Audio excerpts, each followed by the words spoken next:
तो दोस्तों राम राम, जय हिंद। तो कैसे आप सभी लोग, एक बार फिर से आप सभी का स्वागत है एसएससी एग्ज़ाम मंत्रा में। और आज एक खास स्पेशल पर्सनैलिटी को मैं आप सभी के बीच में लाया हूँ। ऑलरेडी मैंने बहुत सारी वीडियोस बनाई हैं इस टॉपिक पर, और 140 प्लस कैसे स्कोर करें, 139, कई सारी वीडियोस बनाई हुई हैं। मैंने पर्सनली हर सब्जेक्ट का हिंदी, रीजनिंग, मैथ्स, जीएस कैसे तैयार करें उसके ऊपर सेपरेट वीडियोस बनाई हुई हैं। 2-3 इंटरव्यूज़ मैंने लिए हुए हैं, और उसी तर्ज पर आज एक बार फिर से आप सभी के बीच में हाजिर हैं हमारे दोस्त। और इनसे पहले परिचय कराते हैं। अपना परिचय दीजिए सबसे पहले। मेरा नाम शिवम है और मैं यूपी के मैनपुरी से हूँ। और शिवम भाई, स्वागत है आपका हमारे यूट्यूब चैनल पर। Thank you. काफ़ी समय से इनसे मैं रिक्वेस्ट कर रहा था कि आइए और अपना इंटरव्यू में दीजिए, और फाइनली आज आए हैं।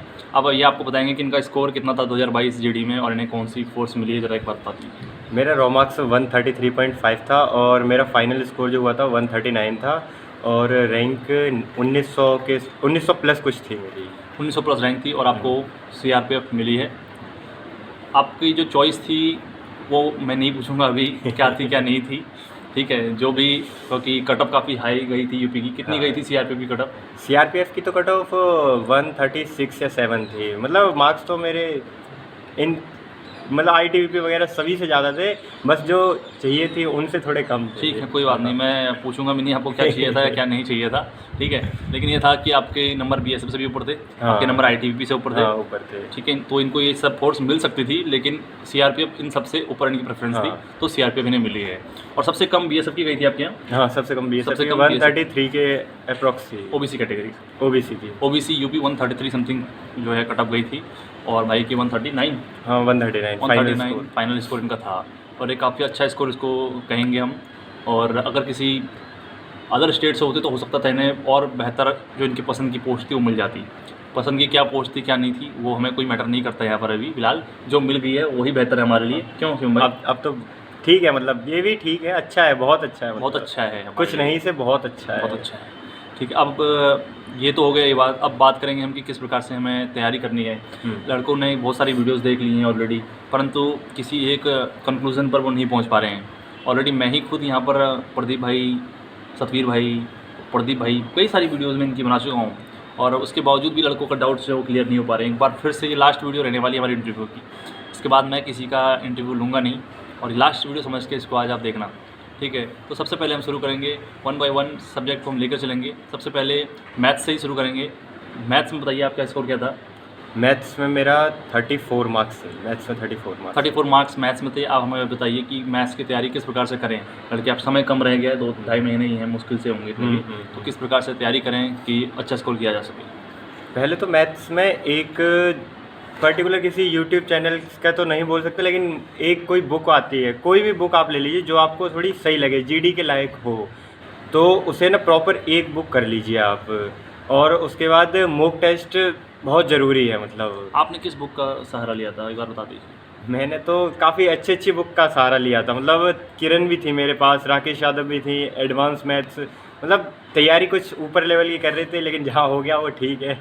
ठीक है, मैं समझ सकता हूँ। और तो तैयारी हमेशा ना जो करनी चाहिए वो एक लेवल ऊपर करनी चाहिए। हाँ, गिरते पड़ते आदमी आदत तो आ ही जाएगा। अब ऐसा है ना, अब आपके पास टाइम नहीं है। अगर आप जीरो से स्टार्ट करना चाहते हो, क्योंकि वैकेंसी शायद अगली बार का भी बोला गया है कि 2024 में भी, अगर आप वैसा कुछ सोच रहे हो, आगे के टारगेट कर रहे हो, तो ठीक है, आप पर्टिकुलर बुक कर लो, एक अच्छी बुक पढ़ो, अच्छे लेवल से जाओ, क्योंकि अब जीडी का भी जो है लेवल है वो बढ़ता ही जा रहा है, काफ़ी अच्छा। सीजीएल के लेवल का हो गया है। हाँ, सीजीएल प्री सब बराबर है आजकल मैथ्स का लेवल। तो ऐसा मैंने बताया इनको कि आरडब्ल्यू की बुक आती है, पतली सी है। हाँ, बहुत अच्छी है, प्रीवियस ईयर वाली, बहुत अच्छी है। कम समय है, उसको प्रैक्टिस कर लो जितना हो सके। तो प्रीवियस ईयर मतलब मेन फोकस करो प्रीवियस ईयर पे, क्योंकि प्रीवियस ईयर अगर कर लिया ना तो 20 क्वेश्चन में से 17 to 18 क्वेश्चन हो जाते हैं, 1-2 आप मतलब 20 to 20 कर लोगे। और बताओ। बिल्कुल बिल्कुल, मैथ्स का ये हो गया। प्रैक्टिस सबसे मेन है। प्रैक्टिस के लिए आपने कोई मॉक टेस्ट वगैरह यूज़ किया था? हाँ, मतलब टेक्स्ट बुक के और RWA के, मतलब मैंने मॉक टेस्ट अप्रॉक्स 160 to 170 लगा दिए थे, मिनी और फुल लेंथ और RWA और सेक्शनल और ये टेक्स्ट बुक के, ये सभी मतलब मैंने लगभग 160 to 170 मार्क्स वो लगा दिए थे इसके मॉक टेस्ट, सिर्फ जीडी के। तो टेक्स्ट बुक के मॉक लगाना बहुत ज़्यादा ज़रूरी है। मैथ्स में आपने 4 किताब पढ़ ली, 5 किताब पढ़ ली, वो मैटर नहीं करता है। एक किताब 5 से कोई फायदा, मल्टीपल टाइम रिवीजन करो। हाँ, यही सबसे ज़्यादा ज़रूरी है, महत्वपूर्ण होता है। चलिए मैथ्स का मैं उम्मीद करता हूँ आपको समझ में आ गया होगा और आप इसमें बेहतर स्कोर करोगे। समय कम है, अगर सिर्फ टारगेट ये है कि इस बार का जीडी निकल जाए पहले, तो कोशिश करना आरडब्ल्यू की जो पतली सी बुक आती है उसको बार बार पढ़ते जाओ। काफ़ी अच्छी बुक है, मेरे फ्रेंड्स थे वो उसी से करते थे, उनके अच्छे मार्क्स से, बस वो कोई फिजिकल में आउट हो गया, कोई मेडिकल में आउट हो गया, लेकिन मार्क्स उनके भी अच्छे अच्छे ठीक है। थे। तो ये मैथ्स के लिए कर लेना। और अगर आप सोचो कि दूर का टारगेट रख के आप सोच रहे हैं कि लंबा टारगेट हम करें, कुछ आगे वाला टारगेट करें, तो उसके लिए फिर आप अलग अलग यूट्यूबर्स को फॉलो कर सकते हो। आदित्य रंजन की मैं आपको बताता हूँ, उनको फॉलो कर लेना, राकेश यादव, जिसे आप चाहो तो उसे फॉलो कर सकते हो। ये तो हो गई मैथ्स की बात। अब हम बात करेंगे अगला रीजनिंग की बात। अब मुझे बताइए आपके रीजनिंग में स्कोर कितना था? 40 आउट ऑफ 40 था। 40 आउट ऑफ 40 भाई का था और एक बेहतरीन स्कोर रीजनिंग में माना जाएगा ये। ठीक है, 40 में से 40, और इससे बेहतर और क्या करेंगे? ठीक है, तो अब ये बताइए हमें कि रीजनिंग की तैयारी किस प्रकार से करें? रीजनिंग का मैंने सिर्फ मॉक टेस्ट, अगर मॉक टेस्ट में मेरा जैसे 20 क्वेश्चन थे, उसमें से अगर 1 या 2 भी गलत हो गया तो उनको मैं अलग लिख लेता था। मुझे भी किसी टीचर ने ही बताया था कि ऐसे कर लो, जो जिसमें आप फंस रहे हो वो अलग से लिख लो, फिर उससे ना जब रिवीजन करो तो उस क्वेश्चन को देख लो, अच्छा मैं इस चीज़ में फंस गया था, तो वो चीज़ आपको, और जो 18-19 जो आपके पहले हो रखे हैं वो तो आपको आते ही, किसी न किसी लॉजिक से आप लगा लोगे। जो 1-2 में जिनमें फंस रहे हो आप, वो आपके पास लिखे होंगे, तो 20 आउट ऑफ 20 हो सकते हैं ईजिली। रीजनिंग में मतलब हो सकता है 20 आउट ऑफ 20, और मैथ्स में भी हो सकता है, बट हो जाता है थोड़ा बहुत क्वेश्चन हार्ड इधर उधर हो जाए, थोड़ा कैलकुलेशन में गलती हो जाए, तो मैथ्स में थोड़ा बहुत ऊपर नीचे हो सकता है। लेकिन रीजनिंग में तो आपको 40 में से 40 नंबर लाने, 20 क्वेश्चन सही करने ही चाहिए। कोई बुक आप इसके लिए फॉलो करी थी क्या?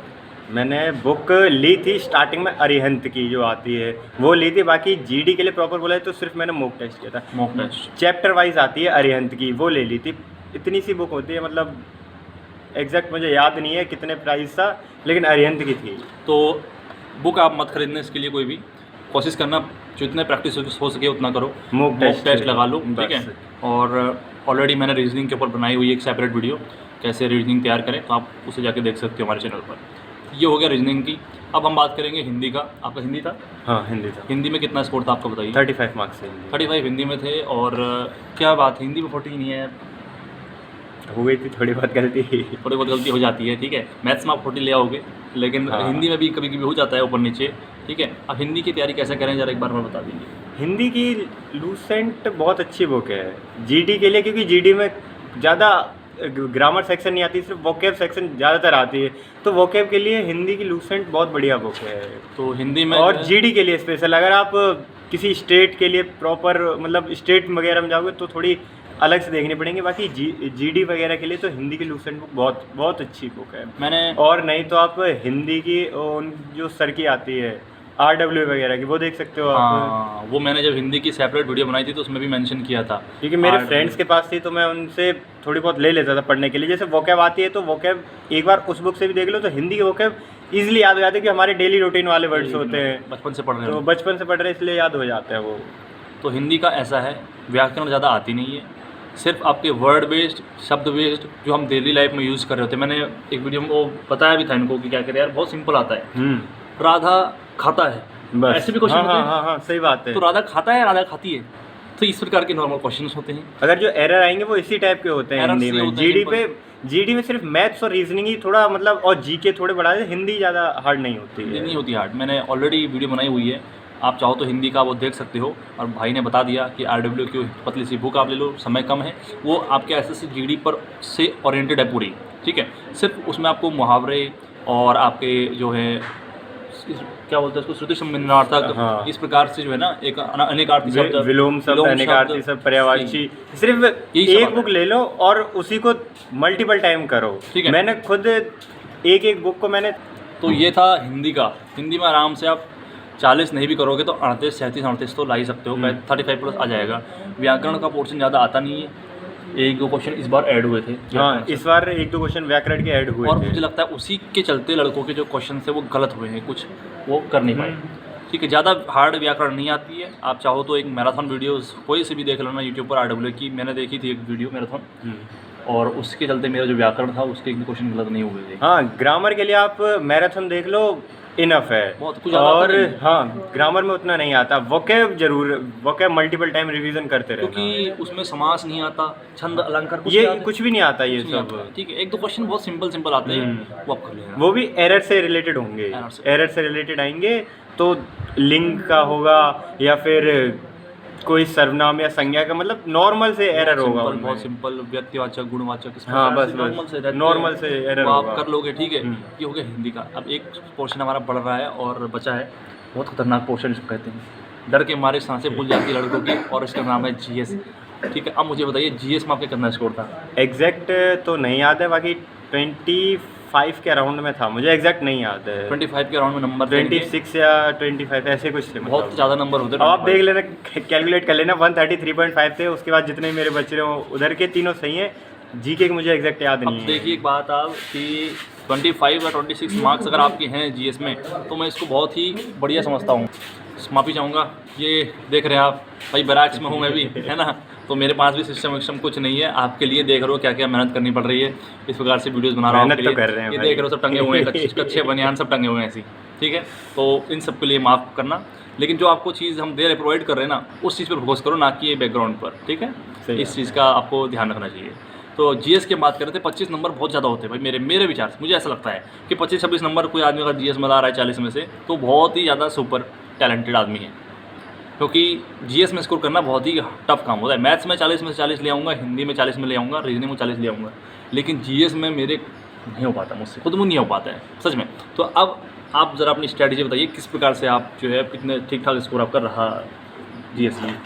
जीके का ऐसा था, मैं आपको जैसे बताया कि मैं और अदर एग्ज़ाम के लिए तैयारी कर रहा था, तो जीके वहाँ से मैंने प्रॉपर एक सब्जेक्ट वाइज पकड़ा, क्योंकि मैं 1-2 साल मुझे हो भी गए थे तैयारी करते हुए, तो मैं एक पूरा सब्जेक्ट पढ़ता था। जैसे मैंने हिस्ट्री पकड़ा, तो हिस्ट्री स्टार्टिंग से लेके एंड तक मैंने पूरी पढ़ी, एक पूरा कंप्लीट किया। जैसे कि आपको यूट्यूब पे कोई टीचर मिल जाए, या फिर आप जानते हो जैसे यूट्यूब पे सर्च करने से इधर उधर से थोड़ी बहुत वीडियो मिल जाती है, किसी पेड वाली भी, तो उनको प्रॉपर एक को पकड़ो और स्टार्टिंग से लेके एंड तक कंप्लीट कर दो। उसके बाद आप रिवीजन करते रहो, तो ये जीडी वीडी लेवल जो होता है, ये नॉर्मल से क्वेश्चन आते हैं उनसे हो जाता है। और फिर जो जैसे आप इनमें ना 50% तक पहुंच सकते हो, जैसे कि 50 अगर 20 क्वेश्चन आ रहे हैं तो 20 में से 7-8 क्वेश्चन आप इनसे इतने से हो जाएंगे, 8-9 क्वेश्चन। उसके बाद जो जैसे 4-5 क्वेश्चन और आपको बढ़ाने, 5-6 क्वेश्चन और बढ़ाने, तो जब स्टार्टिंग वाली जो शिफ्टें होती हैं उनमें तो नहीं, मतलब उनकी तो किस्मत के ऊपर बात डिपेंड रहता है, लेकिन जो जैसे 4-5 शिफ्टों के बाद जो होते हैं, तो आपको ना एक पता चल जाता है कि किस हिसाब से क्वेश्चन आ रहे हैं।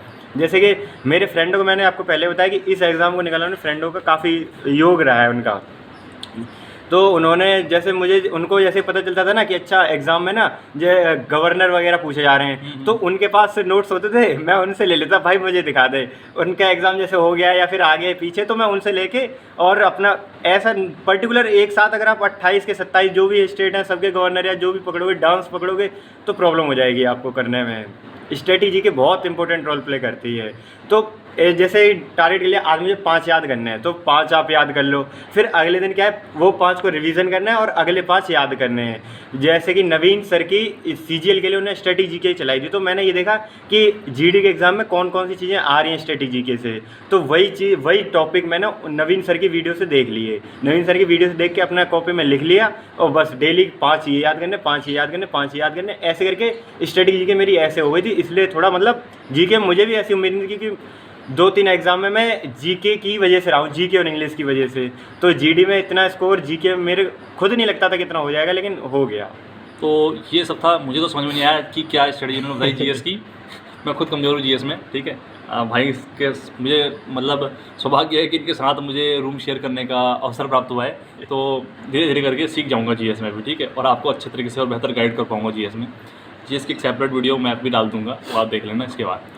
तो ये था आज के बारे में ओवरऑल। जीके का ऐसा रहता है कि जीके में एक्सपेक्टेड वो मतलब अनएक्सपेक्टेड चीज़ें होती हैं, मतलब कोई टारगेट नहीं रहता कि अगर हमने सोचा है कि नहीं हम 40 में से 20 मार्क्स लाने ही हैं, फिक्स नहीं है। लेकिन आप मैथ्स में, रीजनिंग में, हिंदी में, इनमें आपने अगर सोच लिया कि मुझे 40 आउट ऑफ 40 लाने हैं, 35 आ जाएंगे आप, तो जीएस में 35 प्लस आ जाएंगे। और जीके में लक पे डिपेंड करता है, तो बहुत ज़्यादा लक काम करता है इसमें, मैंने देखा स्ट्रेटेजी के, और ये जो भी चीज़ें आ रही थी वो मतलब मैं थोड़ा, मेरा एग्ज़ाम जो था लास्ट शिफ्टों में था, लास्ट डेज में था, तो मैं पुराने जितने भी चल रहे थे ना उनके रिव्यू देख रहा था, प्लस ये पता कर रहा था, मैं तो कम देख रहा था, मेरे फ्रेंड ज़्यादा देख रहे, तो वो मुझे काफ़ी इन्फॉर्मेशन देते थे कि ये आ रहे हैं, ये आ रहे हैं। तो एक पॉइंट बताना चाहूँगा, RW या कोई भी यूट्यूब चैनल हो, उस पर आपको एनालिसिस मिल जाता है एग्जाम। हाँ, डेली एग्जाम के एनालिसिस लोग करवाते हैं, एसएससी ने हालांकि मना कर दिया है। हाँ, हाँ, उसके बावजूद भी आपको यूट्यूब पर एनालिसिस मिलता है। कुछ लोगों को इससे नुकसान होता है तो कुछ को फ़ायदा भी होता है। अब आपके ऊपर है, आप इस एनालिसिस का फ़ायदा उठाना चाहते हैं या नुकसान उठाना चाहते हैं, देख लेना खुद अपना। मतलब जो है ना, आलस मत लाना, थोड़ा 10 मिनट की वीडियो होगी, देख लेना क्या हाँ, आता है। जरूर देखना मॉक टेस्ट ठीक है। और एनालिसिस देखने में, मतलब आलस मत करना। मैंने बहुत कमजोरी करी है इन चीज़ों में, इस वजह से मुझे दिक्कत भी हुई है। जीएस में मेरा स्कोर नहीं आया बिल्कुल भी अच्छा, ठीक है। हालांकि मेरे दिन जो था वो थोड़ा सा चेंज भी हो गया था। मैं सोच रहा था, वो पंचवर्षीय योजना रिपीट हो रही थी। हाँ, पंचवर्षीय योजना, ये सब मैं देख के गया था, अच्छे से रट के गया पंचवर्षीय योजना, लेकिन पता चला एग्जाम के दिन आया ही नहीं उसमें। आया नहीं था, मेरे में भी नहीं आया था पंचवर्षीय योजना में। ऐसा बहुत हुआ था। और वो जनगणना आ रही थी, हमारे दिन आया ही नहीं क्वेश्चन उसमें। तो ये हमेशा काम नहीं करता है, लेकिन हाँ होता है कि 2-4 सब्जेक्टों में रिपीट हो जाए उससे रिलेटेड क्वेश्चन। सेम चीज़ रिपीट नहीं होगी, लेकिन उसी से रिलेटेड चीज़ें। अब जैसे कि डांस आ रहे हैं तो आप ये देख लो कि हाँ फोक डांस आ रहे हैं, फोक डांस तो उनके अब हर पर डे मतलब वही क्वेश्चन तो रिपीट नहीं करेंगे। आज असम का पूछा तो कल हो सकता है त्रिपुरा का पूछ लें, परसों यूपी का पूछ लें, तो आपको सभी याद करने हैं। क्वेश्चन मुझे अभी भी याद है, वो उपचुनाव वाले क्वेश्चन पूछ रहा था बार-बार। हाँ, चुनाव वाले क्वेश्चन पूछ रहा था। उपचुनाव मैं याद करके, हर स्टेट का उपचुनाव याद करके गया, एक भी क्वेश्चन नहीं आया। तो ऐसा भी होता है। हाँ, ये ऐसा भी होता है। मैं बता रहा हूँ एक बात आपको, सही बात है। ठीक है। तो एनालिसिस देखना है और करना है तैयारी, कोई बात नहीं हुआ, आया तो अच्छा, नहीं आया तो कोई दिक्कत नहीं है, ठीक है। तो बस वीडियो बहुत लंबी हो गई आज की, और दोस्तों को दिक्कत हो रही होगी यार इतनी लंबी वीडियो देख रहे हैं। अगर आपने शुरू से लास्ट तक वीडियो देखी है ना, मुझे पक्का भरोसा है कि आप एक जो है एक टैलेंटेड इंसान हैं और मेहनत करना जानते हैं। और मेहनत करना जानते हो तो अच्छा स्कोर इस बार आप करोगे, मुझे इसका पूरा भरोसा है। और मैं चाहता हूँ खुद कि हमारे जो व्यूअर्स हैं यार, वो सिलेक्शन लें इस बार, जो भर्ती आई है, और फिर उसके बाद नहीं आने वाली भर्ती उसमें हो जाएगा जो इस बार रह जाते। तो ख्याल रुकेंगे नहीं, सबका हो जाएगा, इसमें मुझे पूरा भरोसा है, ठीक है। तो आज की वीडियो को हम इतना ही रखेंगे। और शिवम भाई, आपका बहुत बहुत धन्यवाद, आपने अपना कीमती वक्त मुझे दिया है। 15-20 मिनट हो गए हैं, और इतना कीमती वक्त ट्रेनिंग के टाइम पर दे रहे हैं मुझे, तो रेडी रहूँगा आपका मशवरा देने, ठीक है। बहुत बहुत धन्यवाद आपका। और एक बार हमारे व्यूअर्स को सब्सक्राइब करने के लिए जरूर बोल दीजिए चैनल को। भाई बहुत मेहनत कर रहे हैं सच में। हमने देखा है कि ट्रेनिंग के बाद इतने बिजी शेड्यूल के बाद भी इधर उधर जाके, एक तो रूम में लाइटों का बड़ा इशू रहता है कि 9 बजे के बाद लाइट नहीं, लेकिन भाई को वीडियो बनानी है, पूरे दिन बिजी होने के बाद कभी मैंने देखा सीढ़ियों पे खड़े होके, कभी कहीं पे खड़े होके मेहनत कर रहे, तो रियली फ़ोन भी जमा होता है। हाँ, और फ़ोन भी जमा होता है। फ़ोन जमा होने के बाद भी भाई इतनी मेहनत कर रहे हैं, तो इनका हक बनता है। करो भाई, लाइक और शेयर दबा के। धन्यवाद शिवम भाई, और उम्मीद करता हूँ आपको ये वीडियो अच्छी लगी होगी। तो लाइक शेयर सब्सक्राइब वो आपकी इच्छा पर डिपेंड करता है, कर देना। गाली देनी हो गाली दे देना कमेंट सेक्शन में, मुझे कोई तकलीफ नहीं होती भाई। अगर मैं लोगों की आपकी बातों को अगर बुरा मानने लग गया तो शायद मैं आज 10 के फैमिली हमारी होने वाली है, यहाँ तक नहीं पहुँच पाता। और अभी मैं बहुत लंबा सफ़र तय करना है। हमने बहुत गालियाँ खाई हैं यूट्यूब पर, मुझे उससे कोई फ़र्क नहीं पड़ता है, ठीक है। तो उम्मीद करता हूँ आपको ये वीडियो पसंद आई होगी, और अच्छा स्कोर करना है, और ज़्यादा फालतू की वीडियोज़ मत देखना, ठीक है। तो फिर मिलेंगे, तब तक के लिए bye bye, tata, take care, जय श्री राम, जय हिंद।